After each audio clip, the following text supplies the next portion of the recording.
महाभारत के समय नकुल और सहदेव की मां माद्री जीवित नहीं थी। कहानी शुरू होती है उनके पिता पांडु से।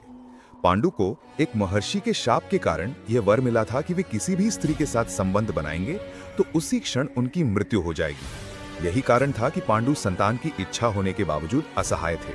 तब उनकी पहली पत्नी कुंती ने बताया कि उनके पास एक विशेष वरदान है जिससे वे किसी भी देवता का आह्वान कर संतान प्राप्त कर सकती हैं। कुंती ने यह वरदान माद्री को भी दिया। माद्री ने देवताओं का स्मरण किया और अश्विनी कुमारों को बुलाया। उन्हीं से नकुल और सहदेव का जन्म हुआ। इस तरह वे जुड़वा भाई कहलाए। समय बीता। एक दिन पांडु वनों में थे। उनका हृदय माद्री की ओर आकृष्ट हुआ और उन्होंने अपनी पत्नी के समीप जाने का प्रयास किया। उसी क्षण शाप प्रभावी हुआ और पांडु की मृत्यु हो गई। पति की मृत्यु देखकर माद्री शोक में डूब गईं। उन्होंने निश्चय किया कि वे अपने पति के बिना जीवन नहीं बिताएंगी और उसी समय उन्होंने पांडु के साथ सती होकर प्राण त्याग दिए। उस दिन के बाद से नकुल और सहदेव अपनी जन्मदात्री मां से वंचित हो गए।